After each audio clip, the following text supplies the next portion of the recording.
they're all gone. Go ahead, where do you want to see? That's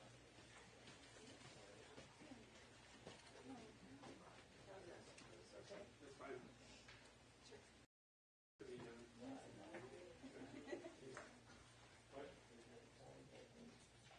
My old phone is working, my new one.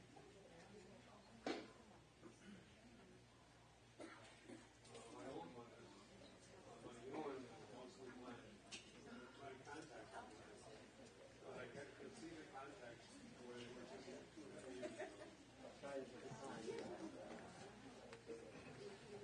Well, I didn't know the old one was one.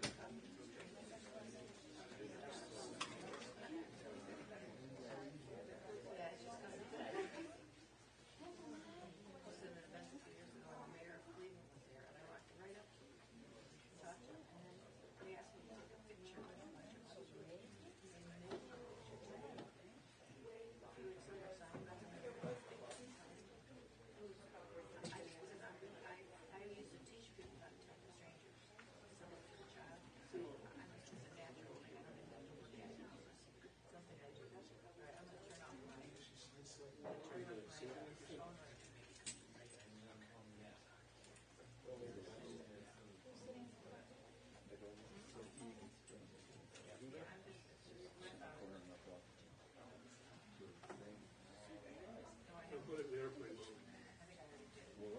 It won't ring. It won't ring in airplane mode.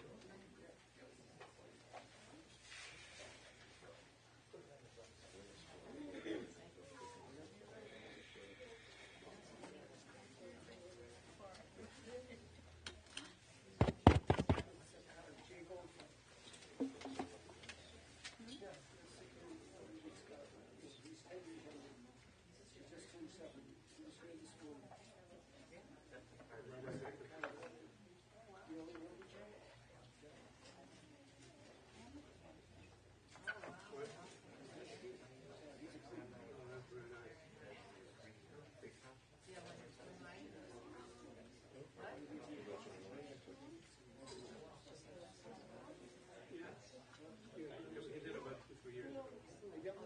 Yeah, he's doing it about 2-3 years ago.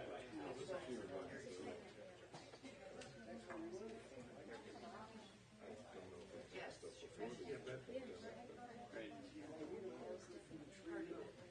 just from Beth Am. Yeah, I wish I had it.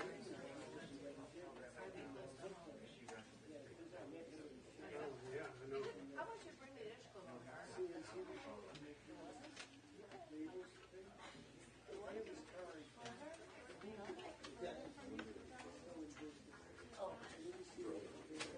Where do you live? Oh, God. I always said if I had to go to Twinsburg, I need luggage. I used to deliver welcome packages at the synagogue, and I once went to Twinsburg. It's like they took a farm and made it into a housing. I do like the movie. I like the movie. I haven't been there since tonight.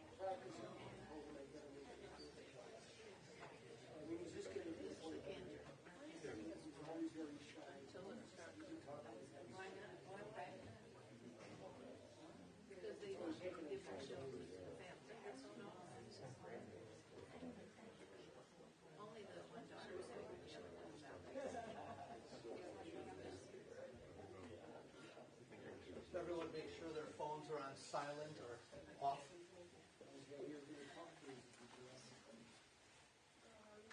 Good, I'm getting better. Yeah, I'm looking forward to it again, but driving on myself.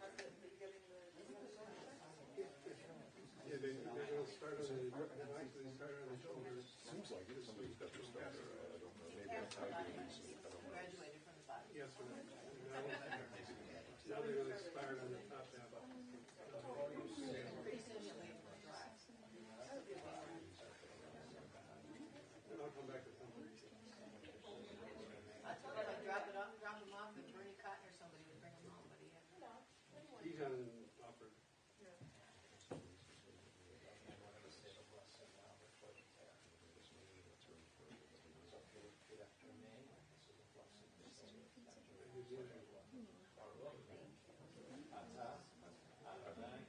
Eloheinu, melech haolam,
מזמור לדוד,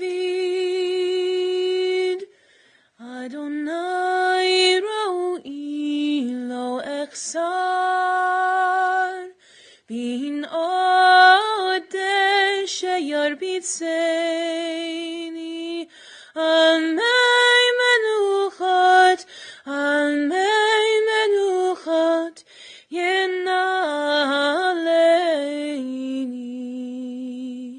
נפשי ישובב, ינחני במגלי צדק, ינחני במגלי צדק, למען שמו. גם כי אלך ברגעי צמוות, לא ירא, כי אתה עמדי, שבטך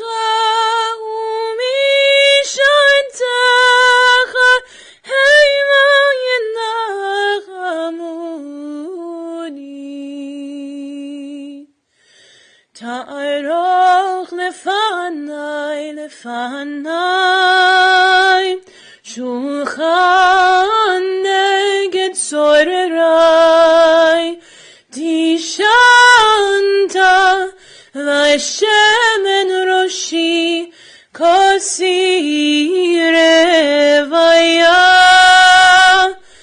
אך טוב וחסד ירדפוני כל ימי חיי, ושבתי בבית אדוני לאורך ימים. אדוני רואי לא אחסר, אדוני רואי לא אחסר.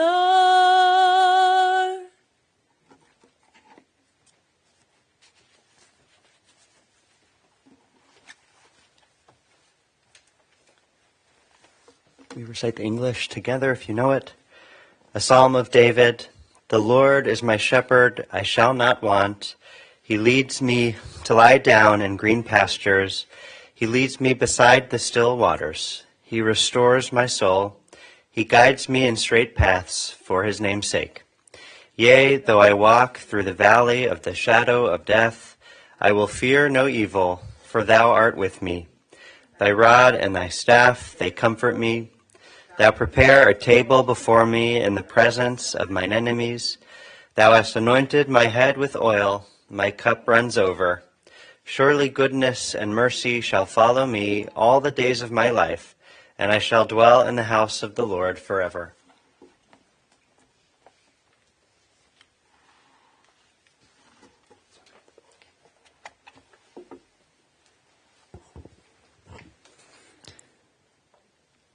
Today we gather to share words of praise, of honor, of thanks and love as we recall with great affection a beloved father, a beloved grandfather, a beloved Saba, a beloved brother, uncle, and friend, Yair Apisdorf. At the age of 78, too soon, our beloved Yair has departed from this world. He leaves behind a good name, returning home in peace. He's left behind many in mourning, most especially the apples of his eye, his two girls, his two daughters, Elisa and her husband Rod, Jody and her husband Brian, the diamond in his crown, his greatest prize, his granddaughter Abby, his former wife Diane, his brother-in-law and brother-in-law to Brian and Jenny, cherished nephews Joel, Jordan, and Jeremy, lifelong best friends Bill Schwartz and Irv Auerbach, and so many more. Our beloved Yair now joins his parents of blessed memory, Julia and Joshua, his brother Aaron, and all those who have gone before in heaven. Yair passed away on a very special day. On the 8th day of Passover, the last day of Pesach, our festival of freedom, of liberation, of joy, with Israel as its centerpiece, having been freed from slavery in Egypt, and the Israelites beginning their march to Israel. They say that only a righteous person, a kind person, a good person, passes away on such a good day. And as we'll hear in a minute, first from his daughter Elisa, and then shared words with me from the family, Yair was most certainly a good, kind, and righteous person. May his name only bring blessings. And now we'll ask for Elisa to share words of tribute for her father.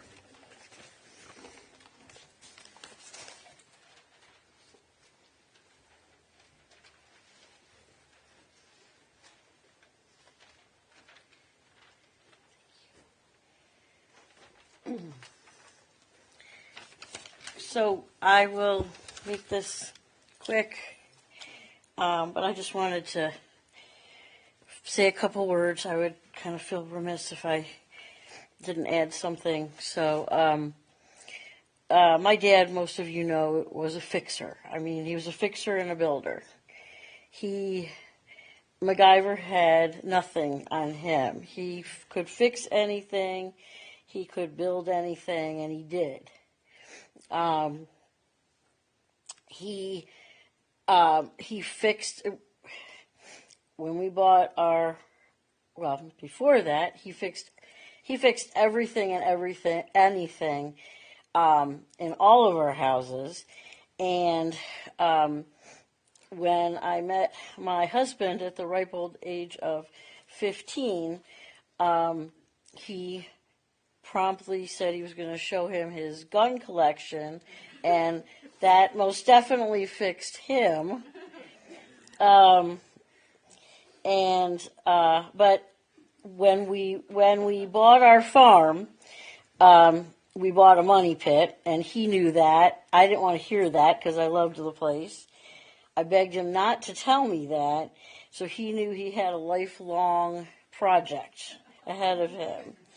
And he built closets, he fixed closets, and closets, and he fixed everything from sump pumps that we knew nothing about until we bought a farm. He fixed snake infestations, which was not his favorite thing to fix. He fixed everything, but his claim to fame was the barn that he spent over 3 summers fixing and rebuilding with my husband. That was his claim to fame. It was quite a ordeal, and he built stalls in that barn so I could have my horses that I've always wanted all my life. So so he could fix anything, he could build anything. He built many things for my classroom. He built endless things. But most importantly, he built up his daughters. He was there for us. He backed us up. He thought that we were his shining stars even when we did dumb things. He was our cheerleader. He built us up. And he was something else. But recently I found out that there's a couple things that he couldn't fix. Like he couldn't fix his sick body, even though he fought and he fought and he tried and he tried. That he couldn't fix. And right now he can't fix the broken hearts that we have because he's gone. So I just wanted you to have that picture in your head of what an important guy he was.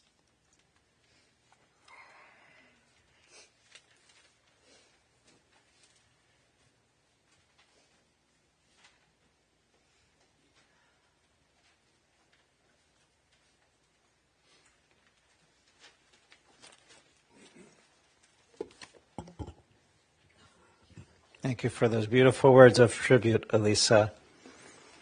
And I think we also know that in the last months and years that Elisa, you and Jody, along with Diane, also became his fixers by his side and supporting him. Loyal, brilliant, and kind, Yair was a mensch, as we say, a good man, a good neshama, with a kind soul. He valued the simple things in life. Family was always his number one priority and his greatest joy. Strong and stubborn, a classic Israeli sabra, named for that native cactus. His strong exterior, perhaps even prickly nature at times if he didn't know or trust you at first glance, gave way to the sweetest of insides. A man who would do anything to help a friend. In truth, he'd help anyone, family, friend, and even stranger. But if he liked you a lot. He'd literally do anything and everything for you. Even build a barn, I guess. He had a great sense of humor. It was dry. Once you got him, you appreciated his jokes so much more. He was a proud man, most especially a proud family man, a proud Zionist lover of Israel, and a Jew. A true engineer, he loved to figure out how things work, as we heard from Elisa, to build and to fix with his brilliant engineering brain. He taught his girls to have an outstanding work ethic, and that you earn what you get and are entitled to nothing. He loved his girls so much, was incredibly proud of each of you. Nothing made him happier than watching you flourish in life and being to help, and his ability to help or fix things or build some things. That barn, by the way, is 150 years old, that he also recited, and always those projects were with Rod by his side, his sidekick. Rod, you actually called him Ninja for those snake episodes. Every time before he came down to visit, he called and said, I want a list, a project list of what I'm going to do next. And for Jody and Brian, he loved you so much. But of course, Abby was the cherry on top, his everything, his precious granddaughter. His world revolved around you. Jody, you shared how your dad would do anything for you, such a supportive father. He would drop anything for you, like when you decided to leave Chicago after college and move back home to Cleveland without question or any judgment. He picked you up and brought you home. He was a doting father and a worrier, a father who both gave you lots of advice and sayings, and he'd make you laugh. You both shared that you got closer to your father as adults because he was working so hard while you were growing up. And you made him a Saba, Jody. With Abby's birth 11 years ago, he was so enamored with you from that first moment he laid eyes on you, Abby. And after he passed, not soon after, Abby, you saw a stunning sunset in the sky, and you told your mom, Jody, I see Saba there now. You shared memories of how your grandmother would make special cookies, his mother, for your birthdays called chrost, a Polish specialty, and how, Elisa, you tried with Dad to replicate that recipe, maybe Jody alongside too. You never quite perfected the recipe, but you always had fun while you were doing it. And how, Elisa, each year for Dad's birthday, you would make his favorite baklava from scratch. Jody, you shared that Dad would end every phone call the same way. Be careful, I love you. Always concerned about his girls to the end. He would say his goal in life was to make his daughters have easier lives than he did. Born and raised in Tel Aviv, Israel, at the age of 16, a soccer-playing teenager left his parents and traveled alone across the world here to Cleveland, where his older brother Aaron had moved and married. Yair lived with his brother and sister-in-law in Maple Heights, moving so that Yair could then attend Heights High. He left Israel at that time so he could get a better education and have more opportunities.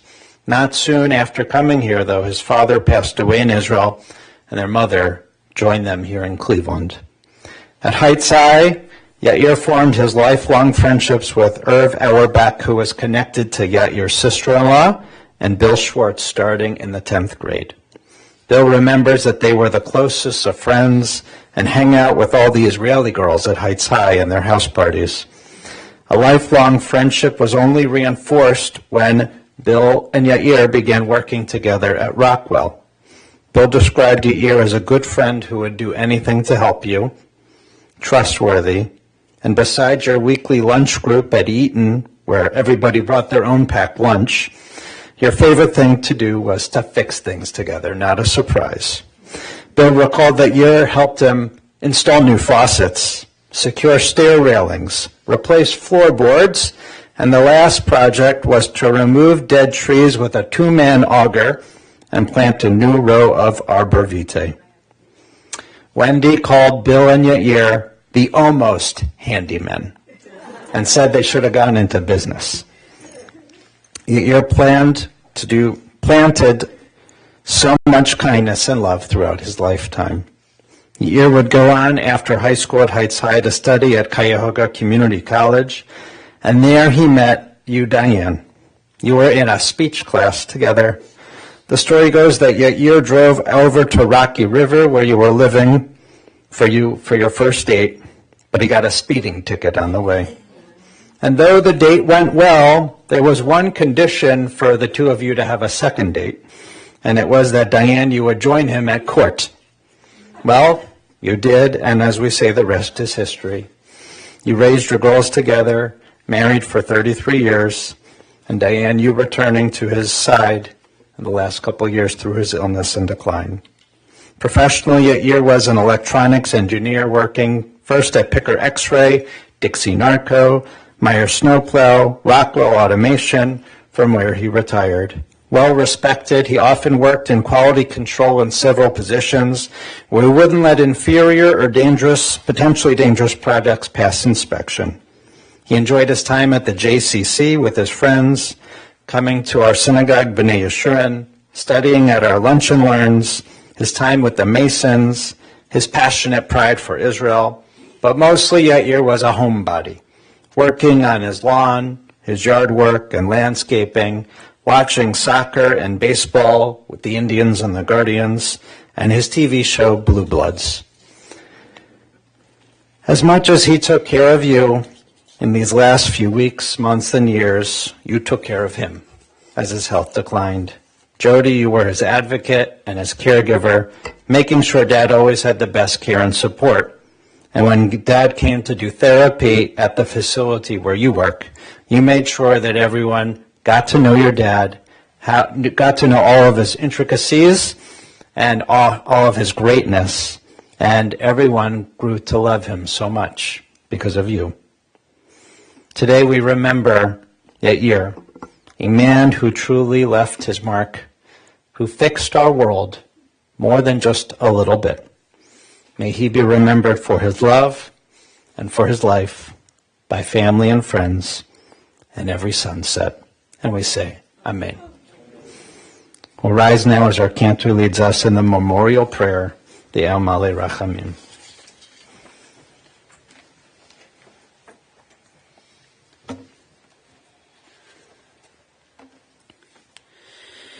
El Malei Rachamim shochen bamromim Hamtzei menucha nechona tachat kanfei hashchina V'ma'alot kedoshim utharim kezohar harakiya ma'azhirim Et nishmat Yair ben Yehoshua Halevi v'Yehudit shalach le'olamo V'gan Eden tei menuchato Anna bala rachamim Hastireu b'seter knafecha le'olamim Utzrar b'tzrar achayim et nishmato Adonai hu nachalato V'yanuach b'shalom al mishkavo V'nomar Amen.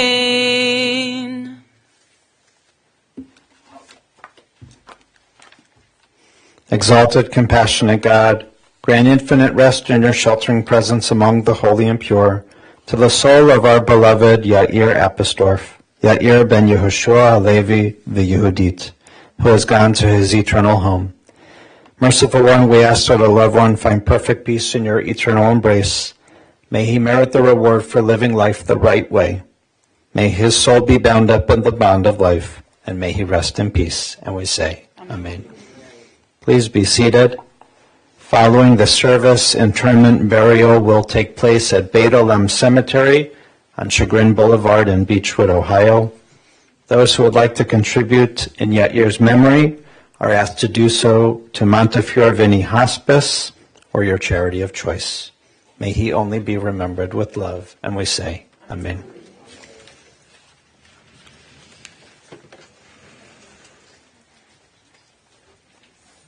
If there are pallbearers here, I'd like any of you to step forward.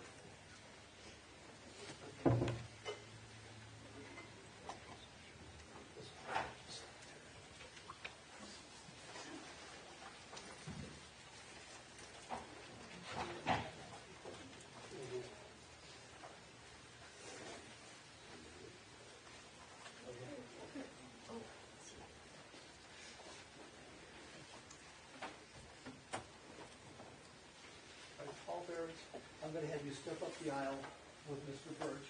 He's going to line you up and we'll bring you the casket. If everyone else would rise, please, remain in place. And members of the family, we're going to follow behind the casket, going straight out to our cars. Those of you sunglasses on the bench.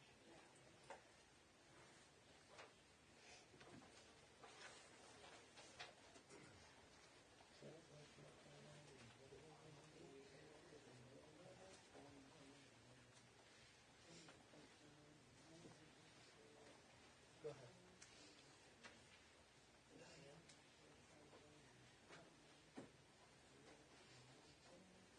Friends, I'll ask you to step directly to your cars. Those of you driving with us to the cemetery, I remind you, you have to manually turn on your headlights. It's daytime and your automatic headlights will not come on. Thank you. You can exit to the rear or front of the chapel as you need.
He doesn't know that yet, but we are.